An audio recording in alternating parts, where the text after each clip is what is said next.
Hello, brothers and sisters.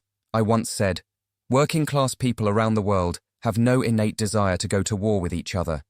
They have to be conned into it by the sociopaths who will profit from it. Why I quoted this and what it meant. I said this because, in my life, I came to see the tragic cycle of conflict and the way it is often manufactured by those in power. Wars, at their core, are rarely about the noble causes they claim to serve. They are about profit, power, and control, and they are fueled by fear, manipulation, and the calculated efforts of those who stand to gain from the chaos.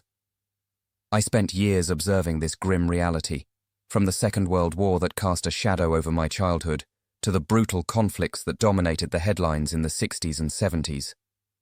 What I came to understand is that ordinary people, the factory worker, the farmer, the teacher, have no natural desire to harm one another. They do not wake up thinking of violence. They think of their families, their dreams, and the simple, beautiful things that make life worth living. But powerful interests, governments, corporations, arms manufacturers, have perfected the dark art of propaganda, of convincing us that our neighbors are our enemies, that the stranger across the border is a threat, and that our only choice is to march to war. How this applies today? Sadly, this truth remains as relevant today as it was in my time. The modern world is still plagued by conflicts engineered by those who profit from fear and division. Whether it's the endless wars fought over oil, the proxy battles waged in distant lands, or the political machines that thrive on fear and xenophobia, the playbook has not changed. The media too often plays its part, stoking the fires of conflict, painting others as enemies, and silencing voices for peace. This constant drumbeat of fear isolates us, divides us, and makes us easier to manipulate. Advice for today and the future. Question the narratives. Do not take the justifications for war at face value. Look behind the headlines, question the motives of those in power, and follow the money. Seek solidarity, not division.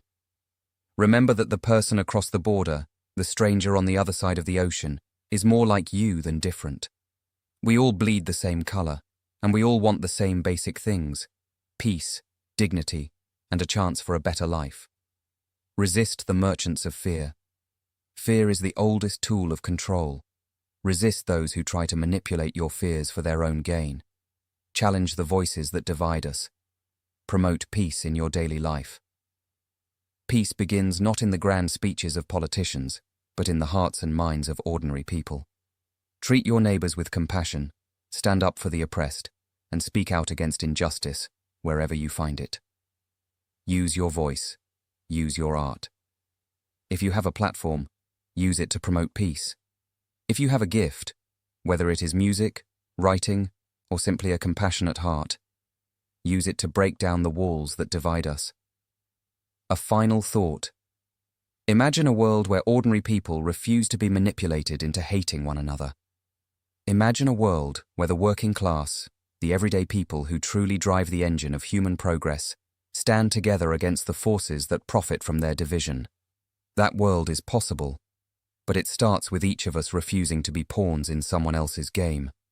So, my friends, keep dreaming, keep loving, and never forget that a peaceful world is not only possible but essential, if only we have the courage to demand it. Thank you, and peace be with you.